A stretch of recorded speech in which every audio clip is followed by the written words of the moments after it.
Assalamualaikum warahmatullahi wabarakatuh.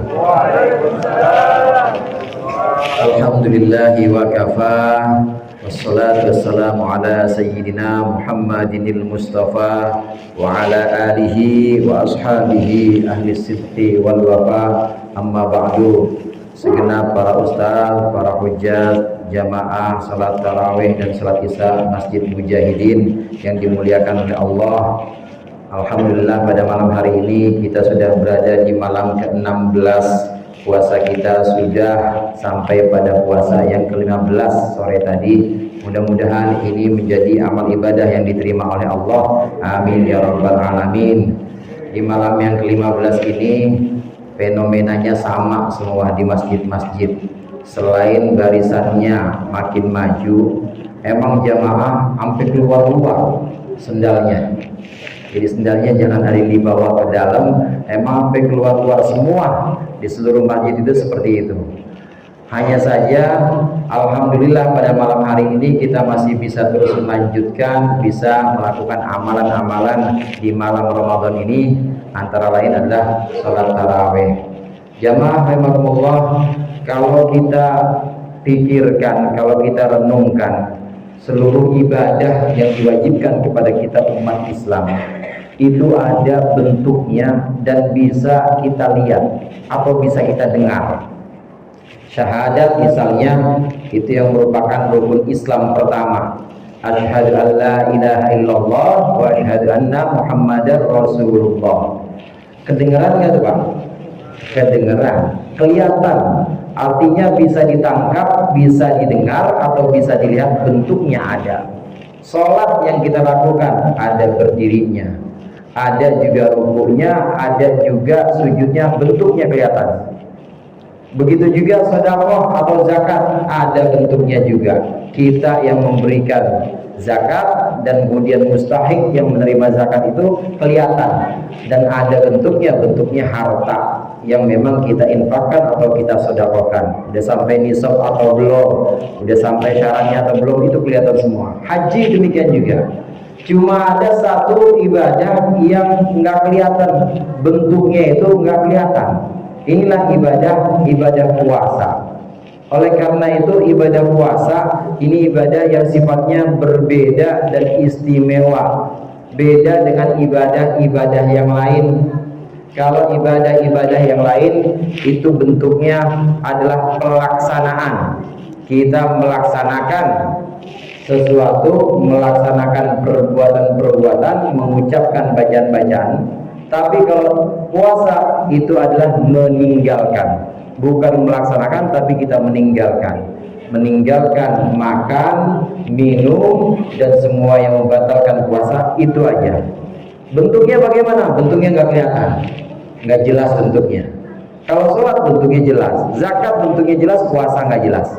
Oleh karenanya Syekh Salim bin Sumer al-Hadrami, pengarang kitab Safinah, ini mengatakan rukun puasa itu bukan cuma dua, bukan cuma niat dan meninggalkan perkara-perkara yang membatalkan, tapi ada yang ketiga.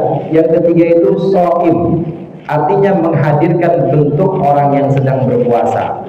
Karena memang bentuknya nggak kelihatan, maka untuk kita yang berpuasa, selain niat, selain meninggalkan perkara yang membatalkan puasa, maka kita harus benar-benar jadi orang yang berpuasa.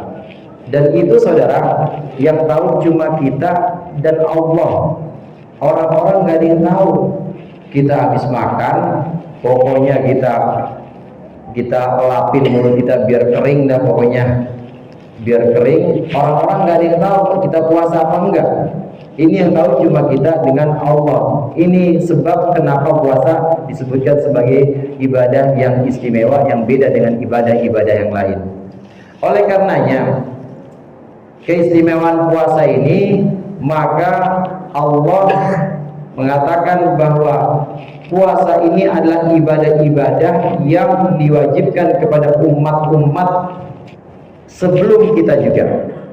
Sebagaimana surat Al-Baqarah ayat 183 yang kita ketahui. A'udzubillahi minasyaitonirrajim. Ya ayyuhalladzina amanu kutiba alaikumusyamu kama kutiba alal ladzina min qablikum la'allakum tattaqun. bahwasannya telah diwajibkan puasa kepada engkau orang-orang beriman, kepada kita semua sebagaimana diwajibkan kepada umat-umat terdahulu, la'allakum tattaqun, supaya kalian menjadi orang-orang yang bertakwa. Hadirin jamaah rahimakumullah, mungkin kewajibannya sama, predikatnya atau sertifikatnya sama. Kewajibannya puasa Ramadan. Umat Yahudi diwajibkan puasa Ramadan juga, meskipun pada perjalanan sejarah diubah oleh mereka. Umat Nasrani diwajibkan juga puasa Ramadan. Umat Islam diwajibkan juga, kewajibannya sama, predikatnya juga sama, la'allakum tattaqun, supaya menjadi orang-orang yang bertakwa sama. Prosesnya sama, kewajibannya sama, tetapi bonus atau apa-apa keistimewaan yang diberikan oleh Allah ini berbeda dengan umat-umat sebelumnya.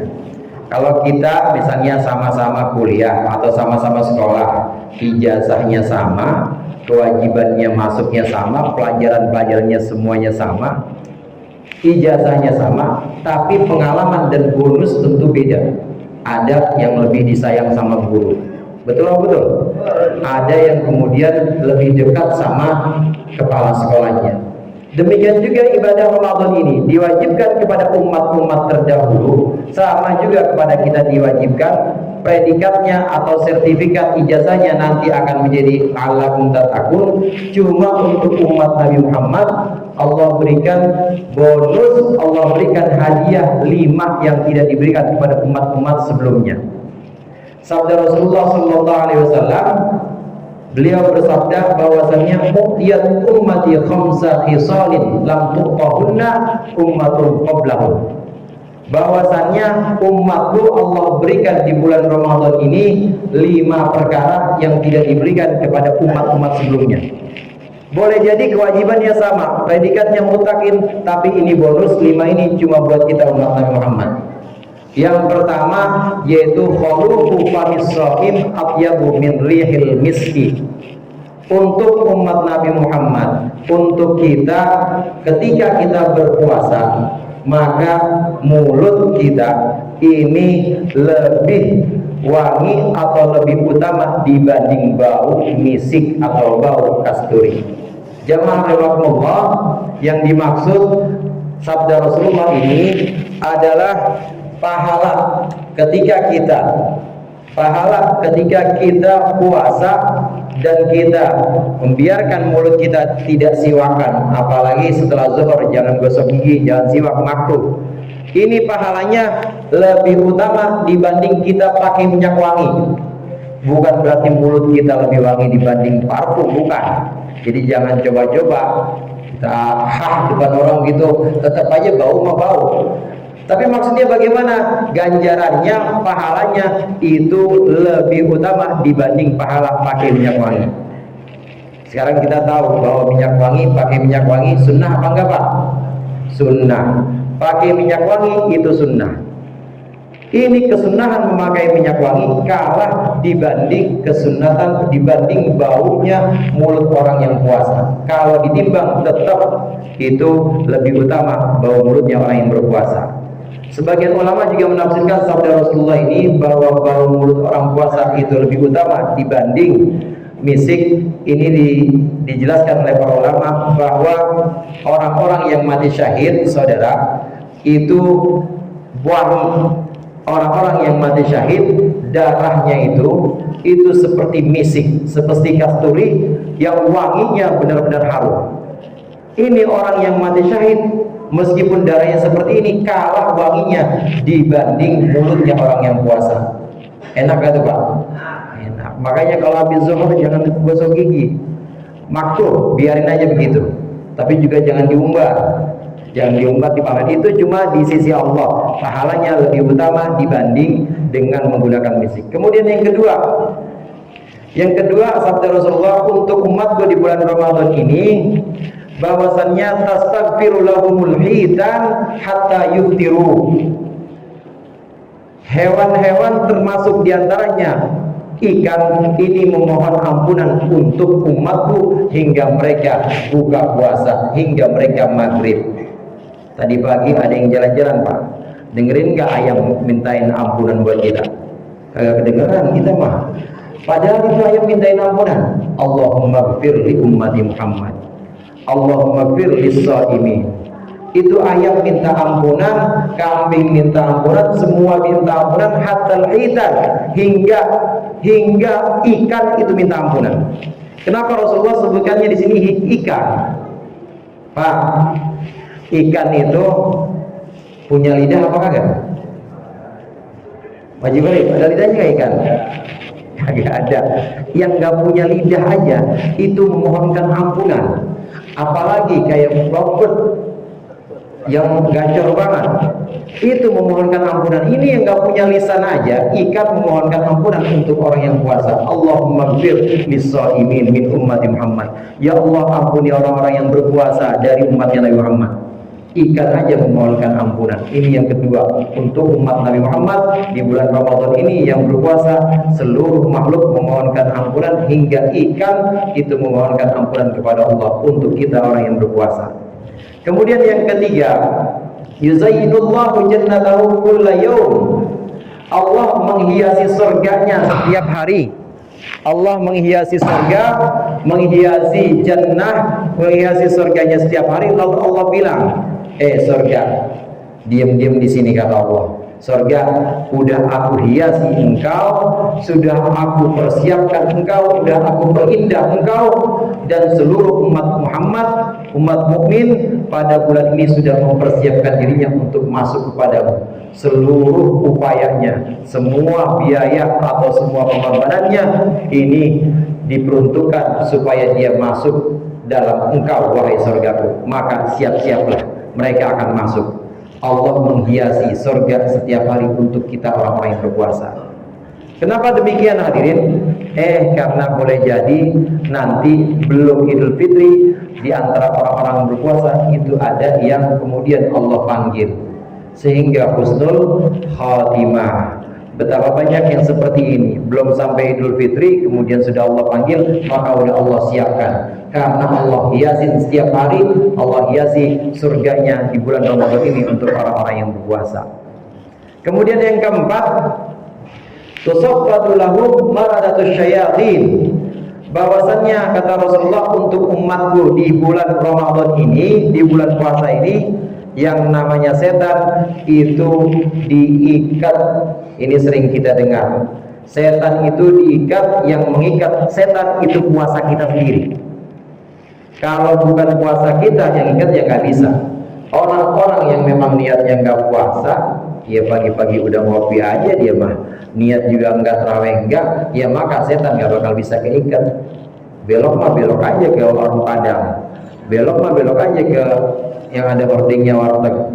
Kenapa? Karena memang nggak diikat oleh puasanya. Yang mengikat setan itu adalah puasa kita sendiri. Sehingga kata Rasulullah, hatta la yahlusu fihi ila ma kanu yahlusuna fi ghairihi. Sehingga kalau di bulan-bulan selain Ramadan ini setan bisa godain jamaah mujahidin, tapi di bulan Ramadan nggak bisa. Kenapa? Karena udah ada ikatnya. Bang, jalan-jalan nih bang, mau kemana? Mau ke ini Senin? Enggak, aku malas, mau tadarus. Coba kalau jadi jalan-jalan kalau kagak puasa. Saya jalan-jalan, paling nggak kan kita ketemu nanti di perjalanan, ketemu ada perempuan atau lihat yang lain. Tapi kalau puasa enggak, diikat sendiri. Peluang setan untuk menggoda umat Nabi Muhammad di bulan Ramadan ini lebih kecil. Ini yang keempat, bonus yang Allah berikan kepada umat Nabi Muhammad. Kemudian yang terakhir, yang kelima, saya katakan tadi sama-sama kewajibannya Ramadan, sertifikat atau ijazahnya sama-sama mutakin, tapi bonus ini yang 5 ini hanya diberikan untuk kita, yaitu umat Nabi Muhammad SAW. Yang kelima yaitu yughfaru lahum fi akhiril lailatin. Kata Rasulullah, mereka nanti Allah ampuni di akhir malam. Sahabat pada tanya, saudara, ya Rasulullah, itu maksudnya Lailatul Qadar itu? Semua dosa diampuni maksudnya Lailatul Qadar? Kata Rasulullah, bukan, lain lagi. Lailatul Qadar dia sendiri, sedangkan ini adalah upah untuk orang yang berpuasa. Jamaah rahimakumullah, maha suci Allah yang memberikan ganjaran atau yang memberikan upahnya, itu upahnya diberikan dengan cara angsuran. Pasti Allah berikan tunai. Begitu selesai kita puasa Ramadan, sudah masuk kita malam takbir, maka insya Allah itu semua dosa-dosa sudah diampuni untuk kita umat Nabi Muhammad Sallallahu Alaihi Wasallam.